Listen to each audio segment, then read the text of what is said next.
Welcome to Rock and Recovery. I'm your host, Jay. Today, my guest is John David Gregory. Why don't you introduce yourself and tell us a little bit about yourself? Well, first of all, thanks, Jay, for having me on. It's truly an honor and pleasure. I don't take it lightly anytime somebody gives me their platform and allows me to speak to their audience. So thank you so much. Hey, my name's John David Gregory. I'm a good old Kentucky boy living out here in Hollywood. They say you can take the boy out of the country, but you can't take the country out of the boy. I say, don't let that fool you just because I'm in the city of angels. I still am a country rooted young man, but born and raised in Louisville, Kentucky, and spent some time there as a young athlete, pursued my dreams, ended up trying to play basketball at the University of Kentucky. I said I was the last man cut under Coach Rick Pitino when he had his first team at the Cats. And through that trauma of just not being able to make the team, I ended up walking on the football team just because I wanted to wear the big blue.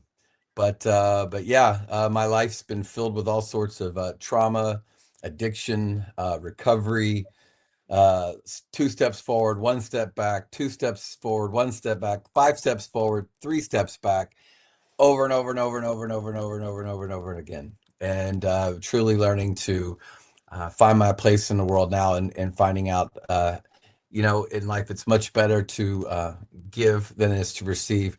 And my life's mission now is to help people that have been through trauma and who feel like when they look in the mirror, they don't know who they are. They don't know what their identity is. And I'm trying to help them So yes, it's called I Am the Faceless Man in my story, but I want to help people become faceless no more. So, what does the Faceless Man entail? And the Faceless Man is, I call it a rock and roll cinematic memoir of my life. If I could have rewritten the story, I would have been a rock star. I'm an old '80s hair guy, man. I love rock and roll. It's like my whole life was built on a rock song for every part of my story. Faceless Man tells that story of a young boy who in Kentucky who basically lost his identity, not all at once, but piece by piece. Whether it been through being sexually abused in the very beginning by a childhood friend, repeatedly, onto grade school, to having a grade school coach from the opposing team take a liking to me and trying to recruit me to a very popular high school that he was also involved in, and him abusing me, to a priest in that high school that did the same thing, and so on and so on.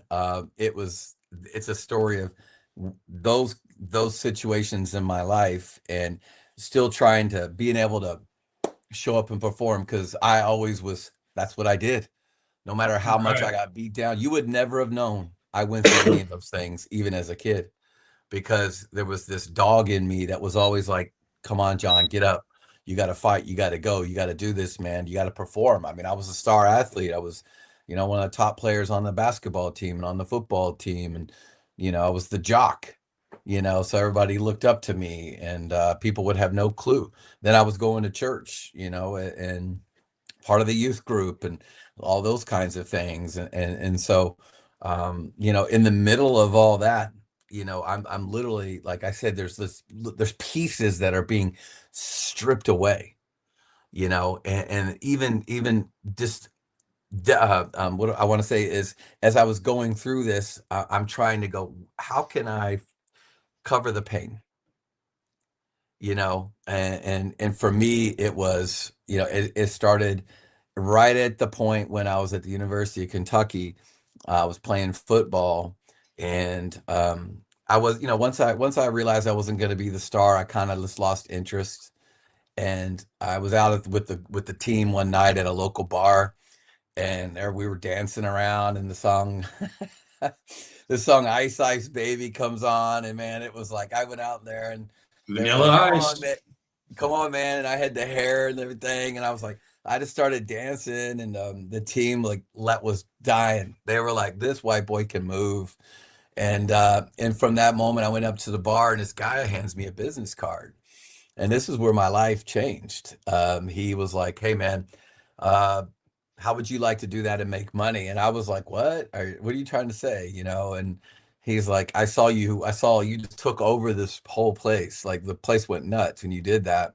He goes, how about women screaming at your name, all the booze you could ever have and money. In that particular moment in my life, where I was with the hurt and the pain and the rejection. I mean, you have to understand something. I wanted to play basketball so bad for Kentucky. And it was like, I just, when I was cut and I couldn't make the team, I was just devastated. That was like a lifelong dream of mine. And I had all these obstacles in high school, and whether it be injuries or one thing after the other. And the coach didn't play me the right way. And I wasn't able to my game wasn't facilitated towards this kind of style of offense that we ran in our high school. Ironically, I know I'm jumping around, but years later, I put this in my book. That same coach came to me and said, man, I screwed up how I coached you. I should have let you. He goes, seeing how I see all the players now out in the state, scoring 20, 30 points a game, shooting 5, 6, 3, making, because I was a 3-point shooter. And that was like at the beginning of, in 1989, when 3-point shots were the first year of being valid in high school. Wow. So he didn't know how to coach it. No one knew how to coach it. And I was a dead eye shooter. So anyways, my stats just weren't as great my senior year. I was battling an ankle injury and just, and again, all this oppression and depression from what I was dealing with, the trauma of the abuse, because it was still kind of going on at times. So, getting to college and then that happening. And then, so it was it was like that moment where I was like, this is something that might numb the pain. So from that moment, I got in the car and I went to this place. I drove actually because I was in Lexington, and I lived in Louisville, but I was playing football in Lexington. So then I drove back towards actually where I'm from in Louisville, and went to this nightclub, and I walked in and I seen these guys up on the stage dancing, and I was like, oh my God, this is crazy. And the girls were screaming and yelling, and then all of a sudden they blew it over on me and were like, hey, this guy, he plays football for Kentucky. Let's put him up here in a contest. And they immediately threw me in this contest with this guy that was a boxer. And he was like real famous in the area. And everyone knew him. So they're cheering. They're like, we're going to see who can do it, because that person's going to win money and maybe a chance to dance on this male review team. I'm like, hold up, man. I'm just here looking and checking everything out, man. I don't know about this. You know what? But I'm like, but then that dog in me, man, it's that guy was like, all right, you know what? You know what? I know I can move, man. You know what? I don't know how to strip, but I know how to move. So, and I went up to the DJ. They said, tell him what you want. And I said, can you mix something? And he goes, yeah, man. And I said, start off with Def Leppard. Do you want to get Let's Get Rocked? And I said, and then about 30 seconds in, go into CNC Music Factory, Make You Sweat. And he looked at me, he goes, a rock song? And I go, oh, I like it. That's different. He goes, and I go, trust me. I go, I got this. And I'm thinking, I don't know what the hell I'm doing. I don't, but I'm just going with it. So I get up there, and this guy, the boxer, gets up there, and he did 2 left feet, and he's kind of moving up, but he's big, and I'm kind of medium size, but I wasn't huge. I wasn't ripped necessarily all the way, but I could move. And all of a sudden, and they're like, all right, ladies, give it up for the next guy here, and JD, and all of a sudden you hear, do you want to get rocked? And then I walked out to this little strut, and it was like a pause for like 2, 3 seconds, and everybody was like looking at each other, like, and then I started moving, and then they went berserk. And then it cut into that dance song. I started dancing, and then, man, they were throwing dollars. There was money being thrown on the stage, and I was like, I just find myself right here. And it was like, and I say this in the book, it was like there was a moment when it was like all that trauma and pain subsided. But I know it was just now I know, of course, but it was it was a Band-Aid of what's Right. later, which was really what was to come later, was ripped off, and the devastation that followed, actually even getting involved in this business for 10 years. From that, I ended up winning that and getting a part in this male review team. And, that whole basically, I call it the detour, because I had planned on leaving Kentucky and moving to LA and pursuing my dreams of being an actor. And, but I got detoured, with the money and the sex and the booze, all that stuff, man. And people don't realize, I tell people straight up, I'm like, oh man, what was that like? I'm like, you know what? for the first little bit, I had a blast, absolute blast, fun, great. I mean, who wouldn't? In the if you think about it, in that moment, whenever any girl in the place coming up to you, wanting you, and anything you wanted at your disposal in cash, it was like it, and that's and it was one of those things where it blinds you because you're not dealing with reality. But I slowly started to see over the time, like people getting I've lost guys overdosing. I seen one of my best friends committed suicide with that, and through that process the entrepreneur in me always kicks in. I looked at all this and I was like, man, I can do it better. I'm like one of the stars anyway. So I was actually approached by another kid, and we ended up going across town to a rock and roll bar where all the major rock bands would come through in Kentucky. They'd be the Sunset Strip, and they would also come to this bar called the Toy Tiger in Louisville. You can look it up, research it. It was like this famous, again, like, yes, in Louisville, Kentucky, like rock bands like from Guns N' Roses to Motley Crue to Warrant, you name it, they were there. They all came through, and in that time frame. But so I started my own show there, man, and we were kicking butt, man. I had a team of people. We did it, and then basically there was a moment when I think I felt that if I don't get out of this now, then I'm never going to get to my dream. I mean, I wasn't satisfied. I mean, I was at the height of the pinnacle. I wanted to do How more. hard was it for you to get out of your addiction? I mean, we haven't even really touched on Yeah. how it affected you. Yeah, that's why I'm kind of taking you down this route, because Yeah, this is I wanted to give you the backstory to this, because absolutely. in the middle of this, I mean, I was a drunk. I mean, I was doing cocaine. I was drinking hard. It would be like I couldn't dance without having something in my system. And a couple of guys could, and I didn't know how they could do it. Because for me, I mean, my addiction it wasn't I wasn't the wake up and have to have a beer in the morning guy. It was I had to have it to perform. So Mm. it was I had to have it to be this fantasy figure for screaming people, because when I would sober out, then I would get depressed, and I would be like, man, I don't want to do this anymore. What am I doing? Which I always knew was when I would come to reality for me, and I can only speak for me. But for me, I knew it was God touching my heart, and pulling me and trying to pull me out. But then I would just try to numb his voice, by getting back into and staying in it, and the money and the girls and the fame and everything that would come with it. It was like, it was too good, and then again, it was up and down, up and down, up and down, until finally, it was like, I just remember, it was like I had a moment of sobriety in myself, just sitting there in my room going, I have got to get out of here. And, I'd seen Chippendales come into town, and this is what kind of pulled me in that direction. They did a show at our bar, and I was looking at these guys going, man, these guys aren't all that. There's no reason why I can't do any of this. I ended up talking to one of their guys, and he's like, you should call this guy. So one thing led to the other, and I ended up talking to a vice president of Chippendales, and they said, well, if you get out here, give us a call. It's kind of like the thing. And I just needed a little push, even though I really didn't want to dance anymore, but I also was like, okay, I just want to be an actor. And I left everything and sold off my part of the company and moved to LA. And then from there, it was like a reset. But that's why I try to tell people this. I'm like, you know what? I was talking to some people last night about this, and I was like, you can take yourself out of an environment, but when you go into the next environment, there's still you, and there's still, oh, I'll change the scenery, bro. You're still the same You're person. still, You yeah, haven't yeah. I changed mean, nothing about yourself. yeah, yeah, yeah. I can still put everywhere I went, me went with me. And even if I tried to suppress, it would always rise itself up. And so I'm like, and at first I was like, man, I don't even want to do the Chippendale thing. I just want to be an actor. And I did, man. I started off and met some people. And next thing you know, I was on set of the movie That Thing You Do with Tom Hanks. And it was crazy because I was just signing up. I didn't know what to do. They're like, oh, go be an extra, start doing extra work. So, Hmm. and while I'm on the set with Tom Hanks, of this movie called That Thing You Do, I was still me and kind of buff then at 25 or something years old. And then I see this director walks over and says, "Hey, Tom wants you to be in this scene with him." And I'm like, "What?"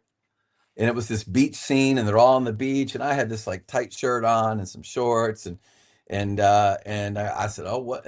So I went over and I introduced to Tom, and he's like, "Hey, you know how to do improv?" And I was like, "Yeah."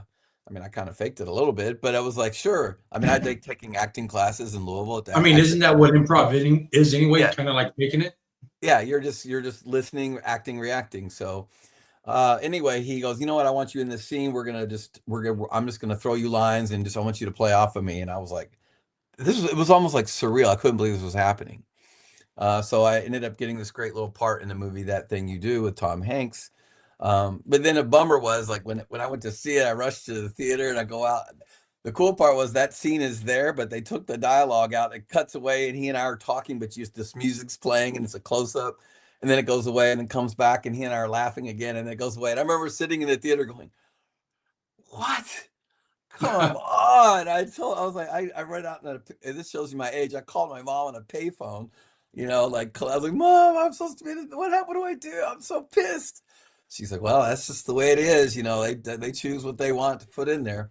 But all that to say, it was like getting out here. I had some like quick little instant successes and got on some soap operas and things, but I decided to that fueled of that. Oh, let me curiosity would get the best of me. And so I went over to check it out. So I went over to the Chippendales office, and this is all in my book, man.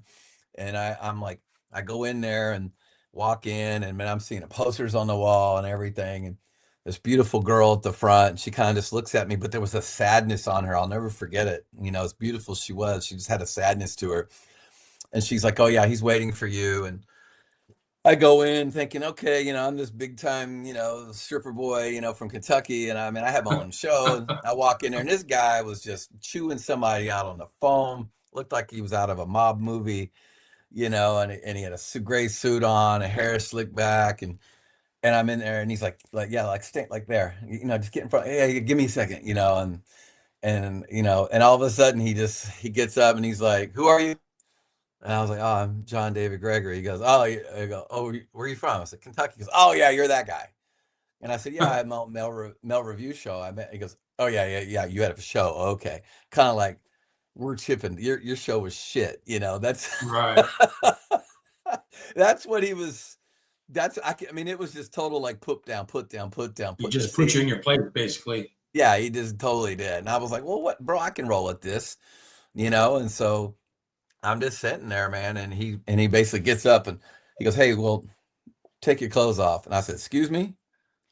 And he's like, "Well, I want to see what you got," like that. And that was like a trigger trauma for me because again, I had been abused and I didn't know what this is LA, this is what's going on, and you know, and I was scared to death.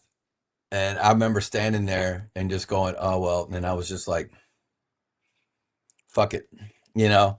It's just kind of where that was always my decision. You just go, "Fuck it." And pardon my French, that's why I You're tell good. people, look, my story's kind of raw, man. It's just, You're and I only good. do that because I want you to know where I was in those moments. And so I took off my top and everything. He goes, everything like that. Luckily, I always joke, I always go, as a stripper used to say, "Hey, always wear your stripper underwear because you never know if you're ever in a situation you might need to make some money." So I had some stripper underwear on, thank God, So I just took down my jeans and everything and just stood there and then had this guy like circle me like a hawk, and that was so uncomfortable, man. Yeah. And he basically gets back and he goes, "Okay, I like what I see, everything." He goes, "But you could use a little upper body work. I tell you what, just meet me at the or meet at Catnap, not meet him, but be at Catnap Dance Center on Saturday." In the middle of all this, man, this was like during the OJ Simpson stuff. That's how Oh wow. crazy this is. So, this is, and the reason again I'm painting this story for you is because again, this is me again chasing something that's like that whole world is so fake and so and so what do you call it? It's like I really felt even, I always say this, like God was trying to pull me in a different direction, but I kept wanting this more of this gratification, instant gratification stuff. That's why I was, always with alcohol or with the drugs, with the sex, or having someone just hey, appease me. And that's why I didn't know you lose your identity in all of this because you don't know who the hell you are. I'm like, who am I anymore? And so even through all of this, I'm like, now I'm trying to, keep going with my acting and everything. But I ended up showing up to that Catnap Dance Center, did the audition. We're in the middle of it. OJ's like driving down the middle of LA freeways and everyone stops and we're looking at this little black and white TV. It's crazy, man. I mean, this is like such a movie scene, and I'm going, we're all like, oh my God. Ends up coming back. They wanted me to go to Las Vegas to be on I call it their alternate team. I guess I wasn't big enough or whatever to be on the main Chippendale squad yet. But I was like, yeah, screw this, man. I don't want to do this. I was like, I'm good. I'll pass. I didn't want to do it. And so I walked out, didn't take that gig, started to go back into my acting. And this is again, man, this is how like this thing keeps following you because here I was, walking into an audition one day. And again, I'm in there thinking I'm trying to do it the right way, trying to do things for good. I had slowed down. I wasn't really drinking as much or whatever. I'm like, I'm gonna try to chill out on all that. And I go into this audition, and when I come out, it was for a pretty big show. And I come out, and this dude is sitting there. He's a casting assistant. He was kind of a little bit of a heavy set African American gentleman. Was so nice to me. The moment I walked in was just, hey, you're going to do great. Don't worry about it. Relax. And just, everything he was telling me. And when I came out, how'd it go? I was like, oh yeah, I don't know, man. He was like, and he was just encouraging, so nice. And he's like, hey, here's my pager number. This again, our age. He's like, yeah, hey man, I could give you some tips and introduce you to some people. I can tell, are you new in town? I'm like, yeah. And he goes, well, man, everybody needs somebody that one person to help them out. Maybe I can help you out. I was like, oh, wow, cool. This is great. So one thing leads to another. I end up not texting because there was no text. It was the pagers. And he had me come over to this place up in the Hollywood Hills. And, it's in the book, man. This is where it just starts going down a dark path. That's why I tell people, I go,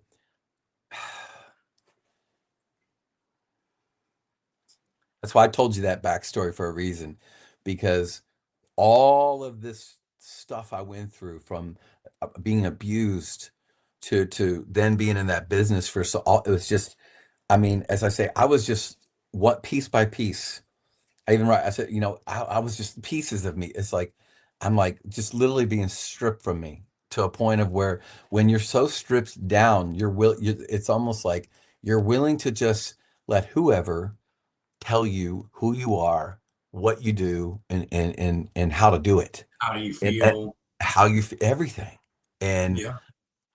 to me, and that is part of addiction as well. I mean, it's like you're to the point of, I was like, my addiction it wasn't just one particular thing. It was how I handled all the trauma.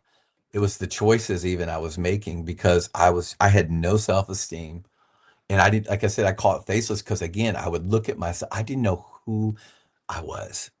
I didn't know. I don't know who I am anymore. Am I the football player? Am I a basketball?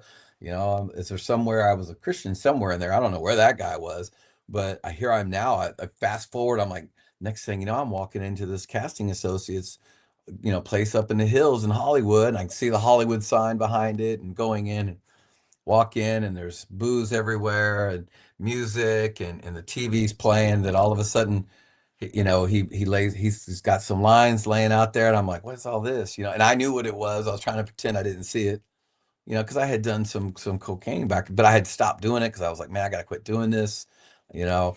But as he was there, he's like, here, try one of that. And I was like, no, I'm good. And then I get a couple drinks in me or whatever. And then he's like, look, no, I got something better. Look at what that is. And I'm like, what is it? I didn't know. He goes, I call it Tina. And I go, Tina? Who's Tina? And he starts laughing. He's like, Tina makes you feel really good. And then he goes, and you don't even need it. I goes, just trust me, do it. I was like, and he was like, come on, man. I got, all these started naming off celebrities. I'm gonna be taking you over there, and we're gonna do this, and we're gonna go over to this. That's what he'd always do. Hey, we're gonna do this for a little bit, and I'm gonna take you over here to this party, and I'm gonna introduce you to some people. It never happened. It never got to that point. Because I was like, because of what I'm about to tell you. So I'd never done this before. So I ended up going and I snorted up a little of that Tina, and washed it back with, I don't know, a beer or something. I don't know. And with it, man, it's like I tell anybody, if you've ever done that, it was like literally like I felt like that rush that hit me was like I said, I felt like I just let Satan into my body because it literally like I didn't know who I literally like was not me anymore. I mean, it was in every maybe and then some people, you know what? It's like, let me just say this because I'm transparent. Maybe, you know what? Everybody, don't ever think, I tell everybody this, don't ever think that you would never do something because, but when the drug enters your body, it alters your perception. It changes your DNA. It changes everything in you. And like, yeah, we all are made a certain way. And yeah, if we let ourselves go, we could do all sorts of crazy perversions or do certain things or whatnot, stuff you would never think you would do. And at that moment, it was like, this guy like starts to he puts on pornography on the TV and then starts playing it, and I'm looking up there. He's trying to see my reactions, and I'm just kind of laughing it off. Ha ha ha, doing my thing. I'm starting to feel it. And I mean, literally, as literally the minutes are going, I'm like getting more like for me, like I got like total like it was like a libido arousal. Like I completely felt like weird. I'm like some kind of sexual demon was taking my body over. And next thing you know, I'm just like touching myself and doing all kinds of stuff. And I'm like, man, let me. He goes, no, you don't want to do too much, just a little bit. So I just kept trying to drink and drink through it. And next thing you know, he puts on gay pornography. I'd never seen it before. Like, but I knew what had happened to me and some of the stuff, but I'd never seen it. Like what hit the stuff he showed me. The next thing you know, he comes over and starts touching me and doing everything. And I mean, I'm out of it. I'm just sitting there like a rag doll, and I remember him completely violating me and everything, but I couldn't do anything. I tell people, I go, someone's like, you were a big dude. Why didn't you just stop him and push him away? And I'm like, I couldn't. I was inside, I was screaming. I couldn't, but this thing had taken me over. I was like, this war between this, like, was literally like just enjoyment to the point of, but the inside of me was screaming out no. And Almost and I like a remember numbness. it was a numbness where you literally you're frozen. And it was funny because it's not funny, but it was.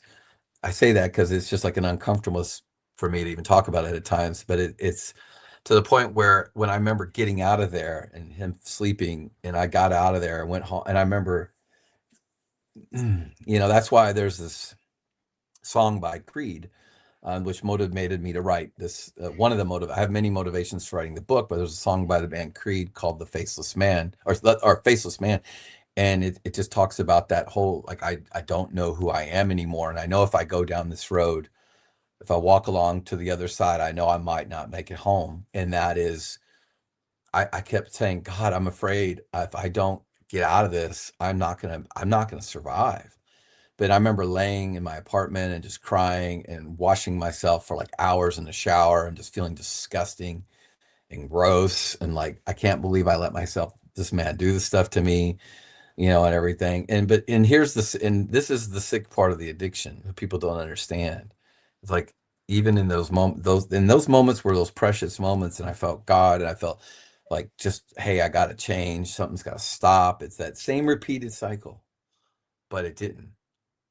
And next thing you know, I get a beep on and hey, I know we got a little crazy, but hey, really got this coming over this time and da da da da da da da da. Da. And I was like a glutton for punishment. I went back again, Hmm. and I went back again, and I went back again. Why'd you keep going back? Was it the drug? Yeah, the drug, the maybe it was he might just introduce me to that right person. Maybe this time he will. Maybe this time he will. Till finally the last time I went over there, I was like, you know what? I'm just gonna get the drug. I'm gonna steal some. And that way I don't have to see his big ass anymore. You know what? And I let him do whatever he wanted one more time. You know what? And then he passes out. I know the routine. You know what? And this time I went over, I searched his place, and I got myself a little bit and put it in a baggie, and I left. And that was the last time I ever saw him. And I remember going back to my place, and this is where it was pretty traumatic because people always say, "Oh, oh, you find God and all this kind of stuff." I'm like, nope, God finds you in the middle of your low. And for some reason, he chose to spare me in this moment. I don't know why, which I do know why now, but I didn't know why then. But I was so just disgusted with myself and distraught.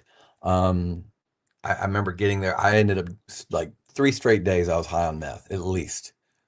And I was by myself in my room and just, I mean, literally like high as a kite, and next thing you know, I remember that feeling I say when it was like my heart just like all of a sudden started ramping up on its own. I don't recall like had I even taken a line then or drank anything. I just remember being in this room and all of a sudden I could feel my heart speeding up. It's like somebody turned up like a dial, and I was like, "Hey, what's that?" Like it's faster than I can. Like I'm like, "Uh-oh," and then it was it was like getting faster and faster and faster. Like I thought it was gonna explode, Oh and yeah.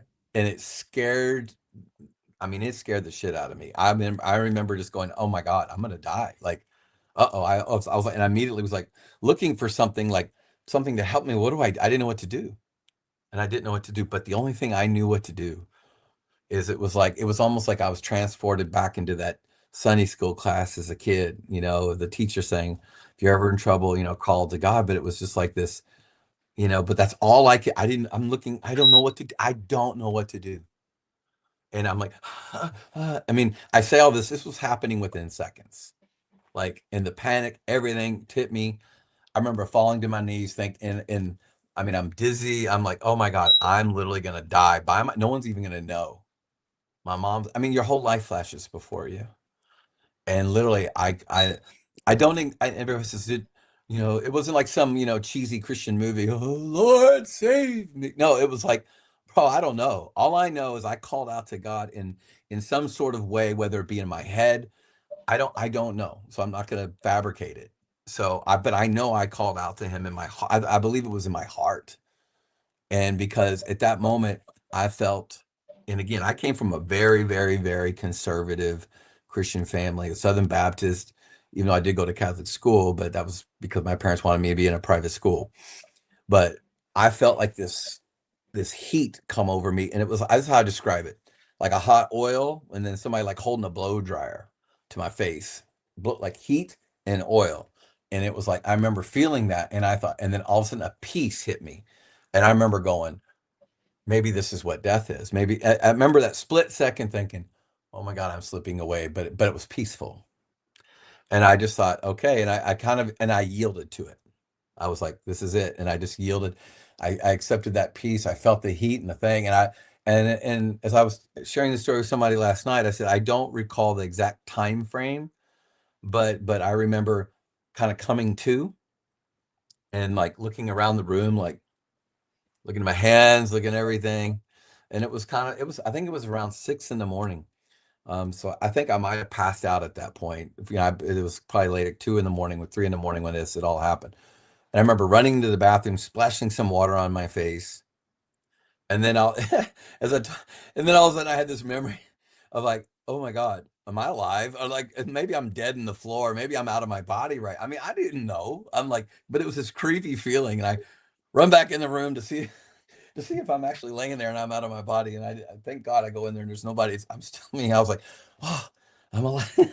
I'm not floating out in my body somewhere, Right. because The it scared the relief of shit. actually being alive after something like that. Yes. And it was at that time that I got this call. Like, I mean, again, this is like crazy how my life is, but it's like the phone rings, and I had this old AT&T cell phone. It was right when they first started coming out.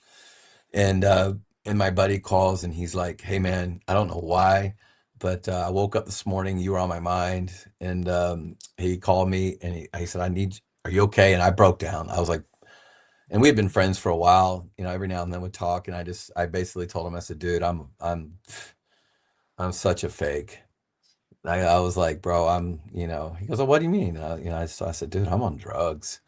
I'm on meth. I go, I'm like letting, gay people molest me. Now, I used to, I'm just doing horrible things. I'm just a piece of trash. I mean, I was just like devastated. I broke down. I had nothing. I was at my bottom, and he's like, don't move. He's in Carson City, Nevada, and he's like, I'm coming out to get you, and he did. He basically came out and got me, loaded up my car. I just skipped out on that place. I didn't care, and he drove me to Carson City, which is a whole nother story and everything that goes on.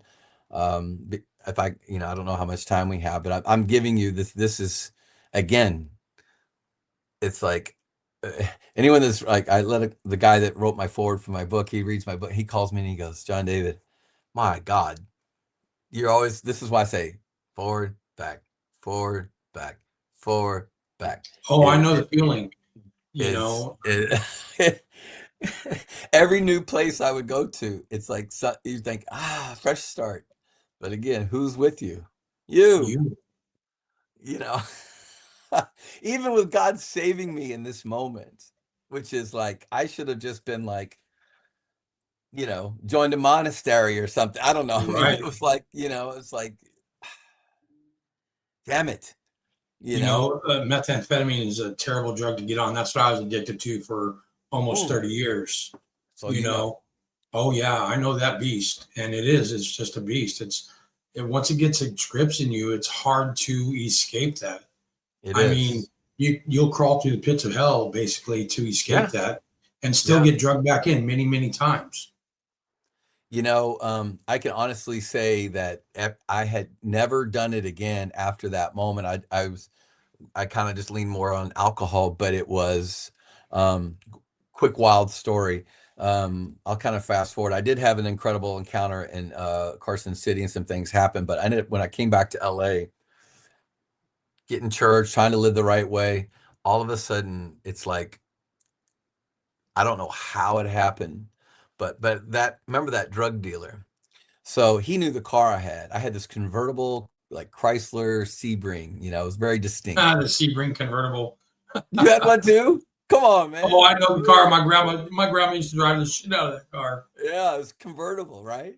Yep. So, dude, I remember coming out of my place and there was this note taped to my car, and like a little, like off a little memo note, right? Yeah. And inside it was taped up, and I opened it up and it says, Tina misses you. Welcome back.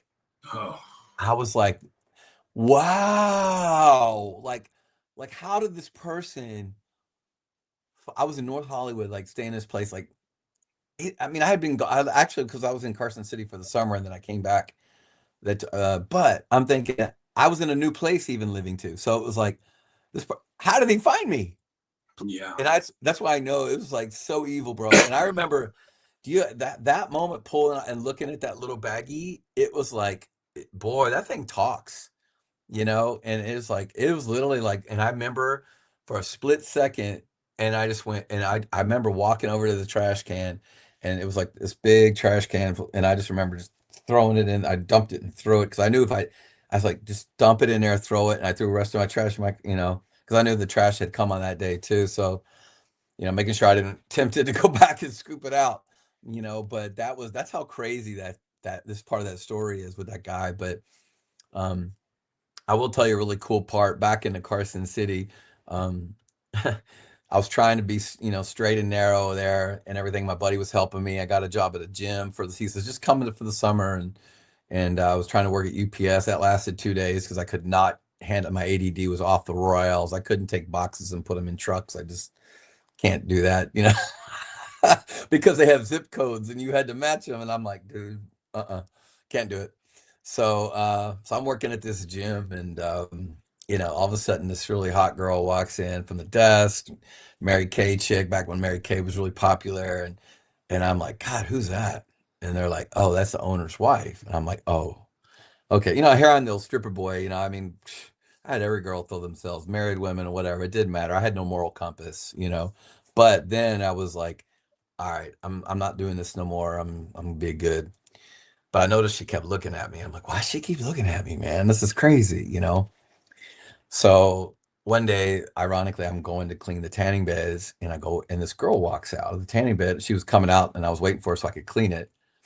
And then she walks out and she kind of looks startled and then goes quickly. I'm like, that was weird. So as I open the door, this big bodybuilder's in there. And I'm like, what the hell? And he just goes, oh, hey, John. Yeah, so, yeah, thanks for cleaning this. I'm like, wait a minute. She would, okay. And this is the owner's husband, that girl that Wow. and I was like, what do I do? Oh my God. You know, so all that to say, like, she actually ended up becoming a friend. She would just come and talk to me while I was at the gym and everything. And I knew this, you know, so I ended up telling my buddy's girlfriend that wanted to got me in there. And and she worked there. So she got me the job. And she's like, don't say anything, let it go. Don't do anything with this. I'm like, all right, whatever, man. Whatever. I don't care. So the old joke is, you know, again, the old dog comes out and I'm there. I'm not making any money. I'm like, this is frustrating for me. I know how to turn something fast. So at the time, I opened up the phone book. That's what we had. And I looked up, you know, mail, like I looked up bachelorette, anything. And I find this lady, her name was Ramona. And she does this bachelorette service stuff. And I called her up, told her who I was. She said, come over to my house. I go over there. And I'm like, I did this. I was, you know, I turned down Chippendales. I have my own show. I go, let's do something here in Nevada. Do you have anything here? She goes, no, I just hire guys to do parties. I said, man, I know how to do it. She's okay. So next thing you know, we teamed up and here comes Nevada Hard Bodies. I had a team of guys and we're doing shows in Carson City and up in Lake Tahoe at the Caesars or the Nero. It was called Nero's or something at the time. And you know, I was killing it. And one day I look up and me, my buddy, he's pissed at me. He's just like, what the hell are you doing? And I'm like, I'm not gonna do any drugs, don't worry, you know. And but you know, I'm still drinking a little bit, but not like crazy before. But so I'm there one day and I look up and that girl, that gym owner's wife is there. And I was like, she comes up, buys me a shot of tequila and a Corona and sits down next to me. And I'm like, oh boy, here we go. And she pours her heart, tells me a story about her husband and everything and how he's been cheating on her all this time and blah blah blah. My pleading heart and my hormones kicked in. Next thing you know, we're at it. And I'm like, you know, we were totally having this affair, you know, probably for like a couple months. And until one day she says, you know what? Remember when I told you I used to go to church? I'm like, yeah. She goes, well, I need to take you. We're going I don't feel right about living this way. And I'm like, oh, now you're Sister Mary. What's going on? You know? So she takes me to this church. And there's a reason I'm telling you this because this is a very pivotal point. This is, remember, I had that moment in Brentwood where it was that supernatural moment that I didn't understand at all, but I knew it saved me. So she takes me into this church. I walk in, people are like hands in the air, everything. And I'm like, oh, hell no. I was like, again, I come from a Southern Baptist. It was, no one moved during music. It was like, you know, I come from very strict, you know, there was nobody doing this and Oh praise yeah. God or anything. I The mean, in fire and Southern Baptist, brimstone, Southern yeah, Baptist. Southern Baptist was, you know, you're all going to hell and everything else. So anyway, I said, I'm gonna go to the restroom. She goes, you better get your butt back in here. I didn't care. I was in the restroom probably most of the service. I kind of shimmied out at the end. Like she's giving me the stink eye. And next thing you know, the pastor walks up to me and immediately I just fold my arms up like this. And he goes, hey son, how are you? And I don't know what it is with that. I do know it now, but then it's when someone says son to me, it, an authority figure, it disarms me. It's like it's almost like my dad talking to me or I believe my father in heaven talking to me and it just disarmed me. And I'm like, and then he puts his arm around me. And normally when a man puts their hand on me, it triggers me and like anger and rage and you know, because I'm no longer on these drugs. So it was like, and so then I would be angry and mad, like get the fuck off me kind of thing, you know. But I just when he did it, it felt that warmth that I felt, and that it just all of a sudden I was like, why do I feel this warmth again? That I'm like, I'm not on drugs or anything, you know. I guess I was a little hungover because I definitely had drank the night before, But I felt this warmth again, and he looks me right in the eye and he says, "Son, it broke God's heart the day that those people abused you, that childhood friend and that coach." I'm like, "What the fuck?"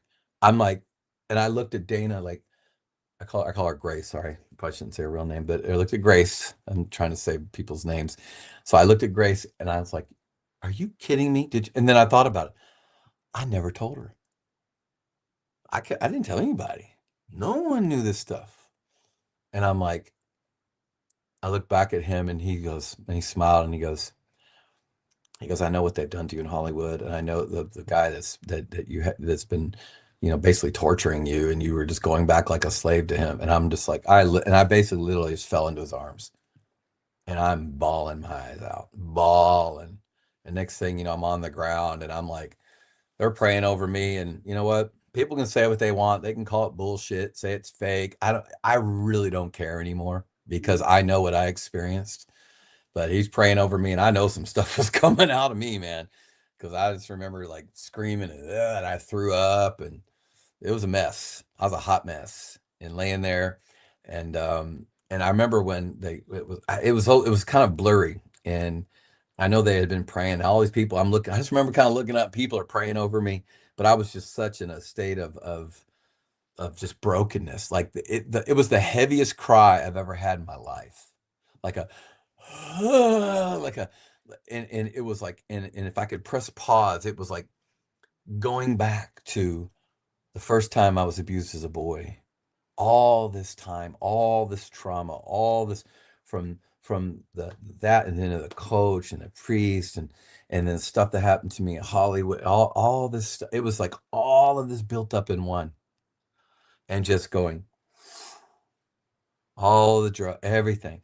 And I remember getting up and just and feeling drunk, but it was a different kind of drunk. It was like, and I just remember like, God, I feel, and he's like, no, no, no, sit down, sit down. You need to, your God's spirit's like, you just need to relax for a minute. I was like, what is going on? And I get up and they're looking at me in my eyes. They're like, you look like a different person. Oh my God, what's happening to you? So it was funny because in that moment, I remember like I felt like I could hear and it was like I started like and he told me, he said, "Start, I want you to start journaling because you're gonna start to hear things." And I did. I was like, Hollywood and reach people. And it was like my heart shifted to like, now I need to help people. I need to help people and tell them this story. But this was a long time ago which I never did yet. So I started writing all this down, and then it was like, and then I get to this other point, it was like, and you need to leave Dana, or I did it again, Grace, leave her and go back to LA. And I went, whoa. And I was like, and I did. I had to break up with her. And I said, listen, I owe you a debt of I mean, what you did for me, I said, but what we're doing, I can't do anymore. I go, you're the one who brought me to church. So I go, you need to figure your life out. You need to figure out, you need to get this. If you're getting a divorce, get a divorce. Maybe I'll, at that point, then we can talk. But I thank you and I'm grateful for you, but I have to now go back. I know I need to go back and figure out what I'm supposed to do with my life. And so that was a big shift again, as you can see, for this kind of Oh yeah, this a bit, and on this whole, you so far your whole story, you've been turning your pain into purpose. I mean, there's been yes. a purpose for everything that's happened to you and everything that you've been doing. How do you turn your pain into purpose? You yourself personally, and what does that mean to you? Well, because it's bigger than me. So in order for me to turn my pain into purpose, it's easier. I've always said it's easier to help others than it is yourself. I know that sounds crazy, but at the same time, when you start thinking about, even in my sobriety, what's fueled that pain into purpose was I'm like, I have to stay sober. I have to stay on the right path because if I don't, there's people's lives in the balance, and that's what fuels me. That is like a fuel that doesn't stop. It drives me. And so when those moments come, when those pains try to resurface again, I'm like, man, shut the fuck up, get out of my head. You know what? I know there's people, because I know there's 10 people waiting for me to hear my story. I know there's people that need to hear this. And every time I tell the story, even now, anytime I tell yeah, is it a little painful? Sure it is. But you know what? I say the beginning was pieces being stripped. See, some people say, oh, well, there's this miraculous and then your life's all better. No, no, no. Hold on. No. Yes, there was a miraculous moment, 100%. But now you have to live it. So it's the piece of, it's God now. Every time I tell a story, every time I do it's now piece by piece I'm being rebuilt. Even to this day. At the end of my book, I say this is the beginning of the end. Or excuse me, this is the end of the beginning. Because now it's I'm walking every day, still to this day. There is no today, John David Gregory is this, you know what? I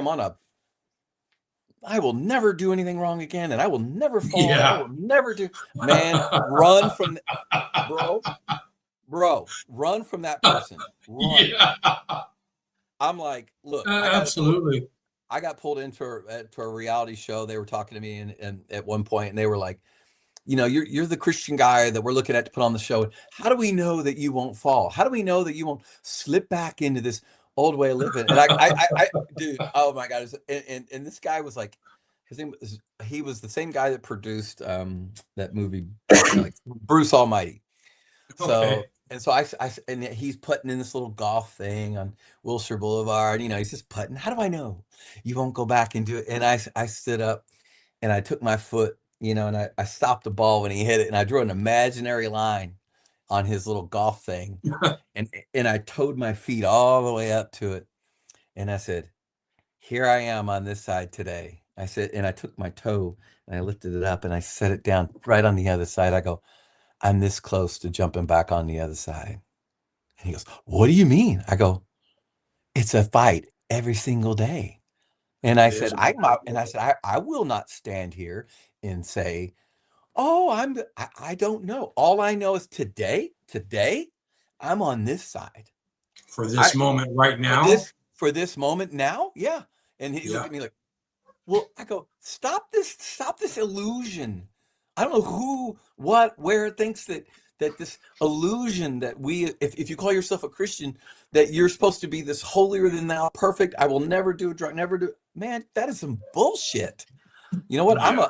I'm a flawed vessel that is living out day to day, and I need, like, there's a scripture in the Bible that talks about where Paul says that he's crying out to God, and he's like, "When are you going to take this thing from me?" Yep. And he's like, never, because you need me. And I'm That's like, right. I know for a fact. I will fight. I don't care what anybody says.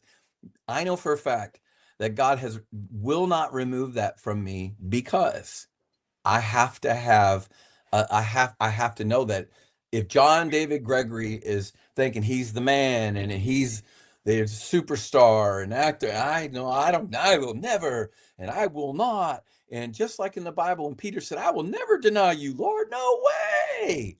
Who's the first one that denied him? Jesus did. Peter. Peter. Right Three so different I'm like, times. 3 different times. 3 different times. So I'm like, yo, I'm not making any Yep. promises. I'm just telling you today, John David Gregory is sober. He loves God. He loves his family. I'm doing Yep. my best to make a difference in this world and help as many people as I can. That's all I can tell you. All right. Before we go, because we're limited on time here, before we go, one thing that you want anybody listening to take away, what would that be? You're not alone. You're not alone, man.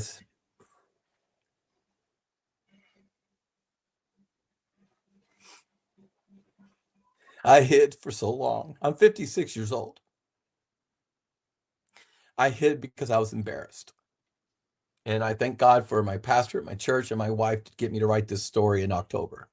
I finally sat down to write it, and because I still carried shame and I still had some struggles. And I know by this is helping me even still in recovery, this process. And people need to know you're not alone, especially as a men. Men, it's we hide behind this mask. We hide behind that faceless man. We hide behind, and we don't want anybody to see it. And I'm like, here I am, like this is me now. And because if I'm transparent and I tell you, guess what? It can't hide anymore. And people have to know that. I hope that this brings freedom to people. They go, wow, that's me. You might be a dad. You might be successful. You might be a billionaire. You might be running a major corporation, or you might not be. You might be, a hard working blue collar worker, or you might be homeless. I don't care where it is. But deep down, you're hearing this story, and you're like, that's me. That's who I'm trying to reach. And they're saying, you're not alone, man. I know what it feels like. Like there's people that can help you. John, I want to thank you for coming on the show. I'm proud of you, bro. I don't know Thank how you, much man. that means to you, but I'm proud of you. And if Thank you. nobody's ever told you today, you are worth it, and you're not alone. I just want to let you know that, because I've faced some of the same struggles, and it's hard thinking that we are alone. It's an isolation that we put on ourselves because we're ashamed. Yeah. There's no shame in my recovery. I recover out loud for a reason, because there isn't a shame in it anymore. Not anymore. Not anymore. No reason to be ashamed. John, I greatly appreciate you coming on my show. I'm looking forward to big things for your future. Thank you. And, Thank you so much. Like I said, I appreciate every single word that you said today. Thank you. Hey, check out my book. Check out his book, John David Gregory's book. Yes, please. Author of The Faceless Man. Check him out. Check him out. Thank you, guys. And that is Rockin' Recovery for today. Tune in tomorrow or day after that. Keep rocking your recovery.